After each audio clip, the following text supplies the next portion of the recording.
Yosh, bienvenue sur Manga Corp. Aujourd'hui, on parle de Margrave.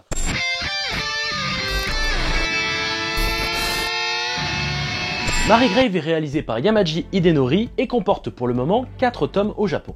En France, le premier tome est sorti le 15 mars 2019 chez les éditions Kana. Dans ce récit, l'humanité est au bord de l'extinction. De puissants démons ont envahi le territoire des humains. Sawyer Risman semble voyager sans but précis, aidant les villageois ici et là à se débarrasser de féroces démons. Mais le cercueil qu'il transporte sur son dos renferme la dépouille de sa femme, Rosalie. Sawyer est en fait en quête d'une multitude d'ingrédients dans le but de réaliser une mystérieuse recette qui aurait comme pouvoir de pouvoir ressusciter sa femme. Vous l'aurez compris, dans ce manga, on suit Sawyer à la recherche des ingrédients pour justement pouvoir ressusciter sa femme.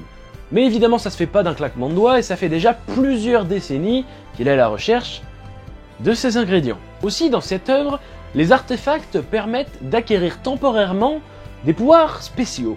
Par exemple, les os de dragon sont considérés comme extrêmement puissants et sont très recherchés. Alors, impressionnant, mais je connais mieux. Flo! Qu'est-ce que tu veux? Regarde ce que j'ai trouvé. C'est un os, quoi. Eh bien sache, petit con, que c'est pas n'importe quel os, c'est un os de dragon, ça. Et ça te permet d'être super fort. Ah, c'est pas mal.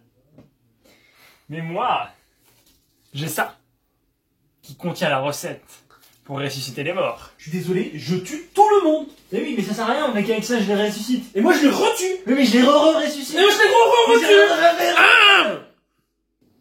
Moi j'ai Dragon Ball. Ça me permet de ressusciter les morts, ça me permet de devenir immortel, et ça me permet de devenir ultra fort. Bleu, bleu, bleu, bleu, bleu. Et mon dragon il est vivant.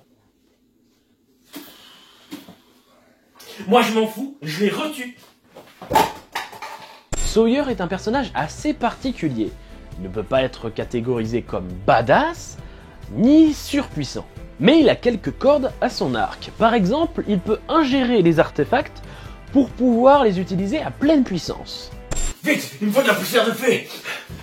Où est-ce qu'il y en a? Oh, là.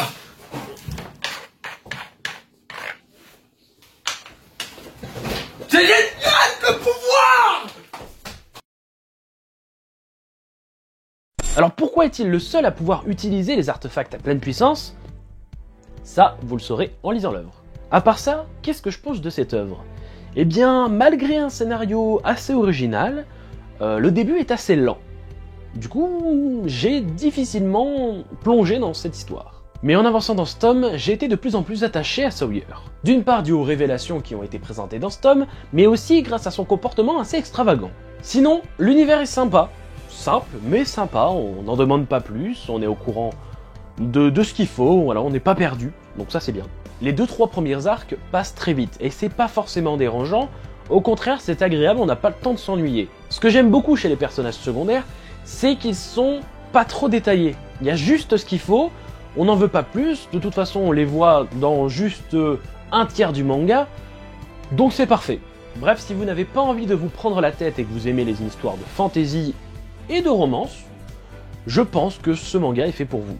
N'hésitez pas à me dire ce que vous en avez pensé en commentaire, moi je vous dis à bientôt sur Manga Corp. Yosh!